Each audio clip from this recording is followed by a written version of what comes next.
হঠাৎ করে যখন কোনো স্ন্যাক্স জাতীয় খাবার খেতে ইচ্ছা করবে তখন বাড়িতে এইভাবে সহজভাবে ময়দা আর ডিম দিয়ে করে নাও দারুণ একটা স্ন্যাক্সের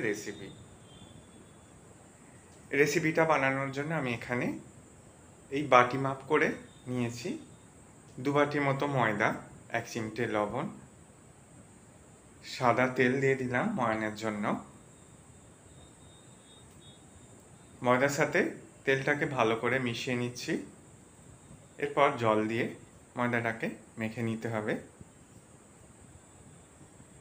ময়দা মাখাটা কমপ্লিট হয়ে গেছে, এটাকে রেস্টে রেখে আমি একটা পাত্রের মধ্যে পেঁয়াজ আর কাঁচা লঙ্কা কুচিয়ে রেখেছিলাম, সেটার মধ্যে 2টো ডিম ফাটিয়ে দিয়ে দিলাম আর লবণ দিয়ে ডিমটাকে ভালো করে ফেটিয়ে নিচ্ছি। ভালো করে ডিমটাকে ফেটিয়ে নেওয়ার পর ময়দার ডো থেকে লেচি কেটে নিয়ে আমি বেলে নিয়েছিলাম একদম পাতলা করে। মাঝখানে এই ডিমের ব্যাটারটা দিয়ে দিচ্ছি। এরপর ঠিক মোগলায়ে যে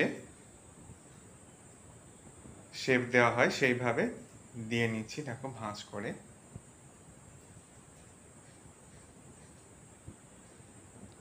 এইভাবে একবার ডিম আর ময়দা দিয়ে এই স্ন্যাক্সটা বানিয়ে দেখবে, যে একবার খাবে বারবার খেতে চাইবে।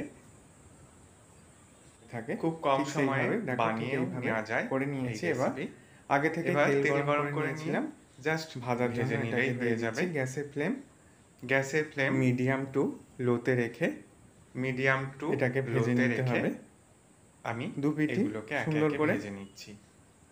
ভাজা হয়ে গেছে, তুলে নিচ্ছি।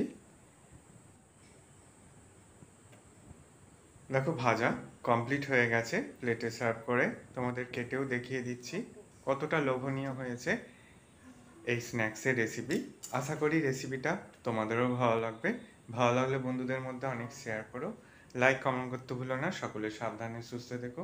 ভিডিওটা দেখার জন্য সকলকে ধন্যবাদ।